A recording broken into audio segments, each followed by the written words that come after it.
Saudara-saudara yang dikasihi Tuhan, kembali lagi kita di dalam pendewasaan iman 28 Juli 2024. Kita akan sama-sama merenungkan sebuah tema kepedulian lahir dari kasih yang besar.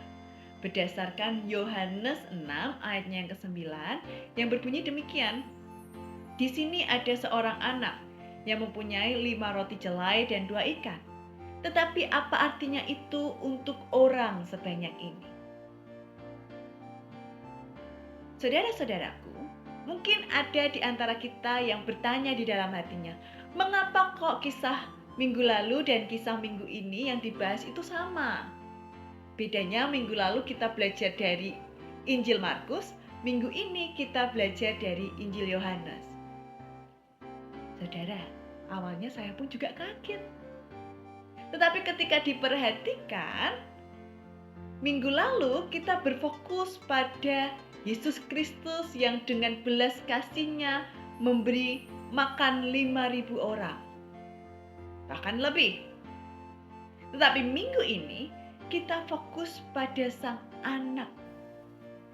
Saudara-saudara, mukjizat memberi makan 5.000 orang adalah mukjizat yang terkenal.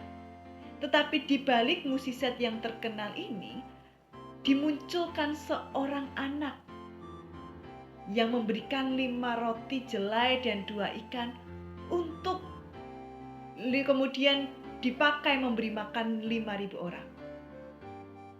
Seorang anak yang dengan polosnya memiliki kasih yang besar. Ia memperhatikan kondisi sekitarnya, ia tergerak hatinya untuk melakukan sesuatu gitu ya bagi mereka, dan kemudian dia memberi dari apa yang dia miliki kepada orang lain. Tentu anak ini sangat polos. Kenapa? Karena 5 roti dan 2 ikan belum tentu cukup bagi 5.000 orang. Bukan belum tentu lagi, ya pasti tidak cukup gitu untuk 5.000 orang. Jangankan 5.000 orang, 10 orang aja belum tentu kenyang. Bahkan belum tentu cukup. Tetapi pikiran-pikiran yang matematis seperti itu cukup tidak menguasai dirinya.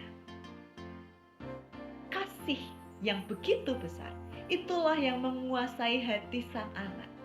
Sehingga pikiran-pikiran matematis, ketakutan untuk kurang itu tidak ada di dalam hati sang anak. Yang anak itu lakukan, ya hanya memberi berdasarkan apa yang dia miliki. Dan itu didasari oleh kasih yang dimilikinya kepada orang-orang sekitarnya.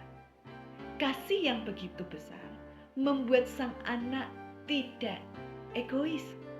Tidak hanya memikirkan dirinya sendiri, tetapi juga memperhatikan orang lain. Kasih yang begitu besar juga membuat sang anak dapat melakukan sesuatu bagi orang lain.